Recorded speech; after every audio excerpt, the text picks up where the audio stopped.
Hi everybody, Zinger56 here with another board game review for the Dusty Cave. This time, talking about Infiltration by Donald X Vaccarino. It's a push your luck, kind of a card game, but a board game from Fantasy Flight Games. Built in the Android universe, so if you're a Netrunner fan, you might, or an Android fan, I guess, you might like it. But let's show you what the game's all about. Then I got some gameplay footage of me and my buddies playing, and then I'll give you my final thoughts on the game. Okay, so here's the basic setup of the game. Every player has a little standee of their particular character, and if you look at their character card, they have a healthy side and a wounded side. There's no dying or player elimination in the game necessarily until the very end, but so you can either be healthy or hurt. Basically, when you're hurt, you can't move. You can only move between rooms every other turn. So what happens is, the basic premise of the game is you're trying to get into this facility, just like in Netrunner, how you're trying to jack into corporate servers and steal their information. What you're doing this time is you're actually breaking into the facility, busting tech locks, and trying to download information directly off of their servers so you can use it against them or use it to sell it for money. What you do with the information isn't necessarily part of the game, but just getting the information is. And so what happens is, at the start of the game, the first card is revealed, and that's where you all start. So this is the locker room, and if you notice, it says, let me focus, if you do an interface action, you randomly take one DF token from each other operative in this room and add it to your collected DF tokens, which is a downloaded file.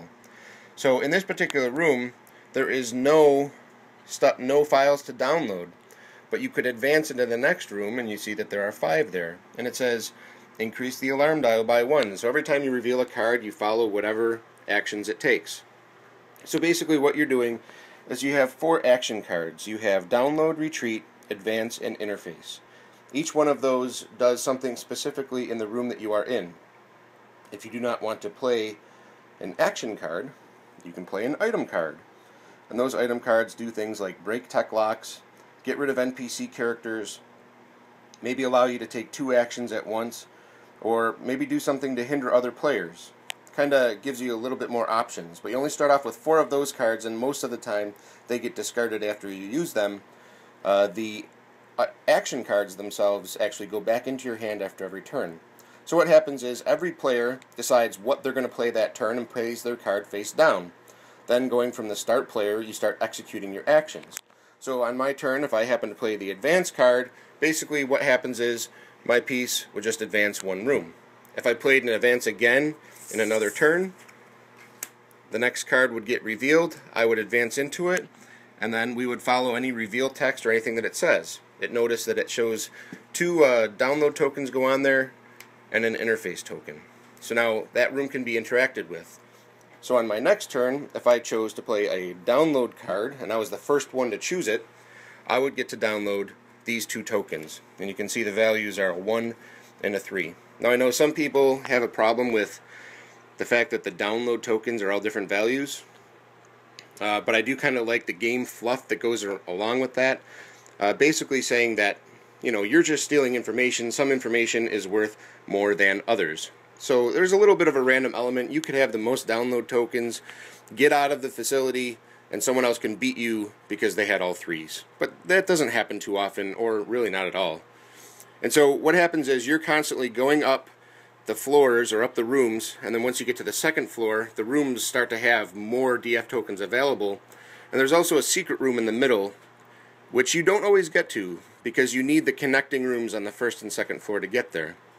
But the higher up you go, the harder it is to get out of the facility because the game is timed. Fantasy Flight always loves their dials.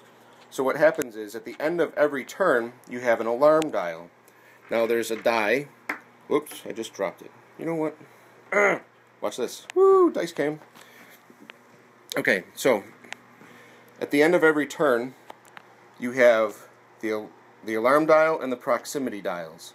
So the current player, active player, rolls a die. I got a 1. The alarm dial's a 1, and so this would go up by 2. Now, this starts to escalate really quickly because the more the alarm dial goes up, the bigger the modifier. And when 6s start getting rolled, as soon as this hits 99, you need to be out of the building.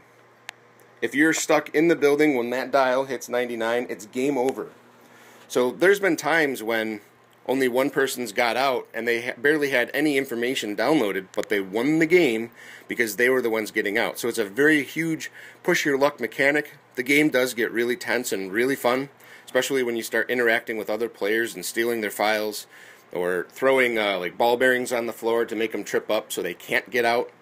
Sometimes you can lower the alarm dial or raise the alarm dial to trap people inside. It's a really interesting game. The one thing I didn't show is there's NPC characters. Depending on what rooms come up, there's like androids or bots, security guards that come up that can hurt you. And so you have to take care of them. You might have a knife that allows you to get rid of one of the NPCs. And so the game will never be the same. Sorry about the pause there.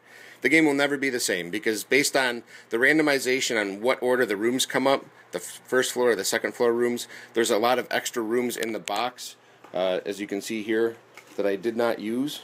And so as far as replayability goes, it will always have replayability. Let's take a look at some footage of the game being played. So are we good? Oh, we're good. Okay, I'm good. You pick Trey? Kirk? John? Intense. You're picked. Brandon? You've picked. And I've picked. I am. Well, So who's really far into the me. Oh, this is horrible filming. Here it goes. Ooh, Oh, that's not bad. So But yeah. 66. The alarm dial's at 9, so. It's at 8. Or at 8. Here you go. Gotcha. You're playing 1. Congratulations. So this card, John, would get me out of that room? Being able to move forward or backward?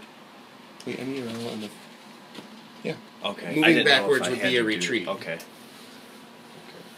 Yo, what's up, dog? So I guess you know what I'm going to do then.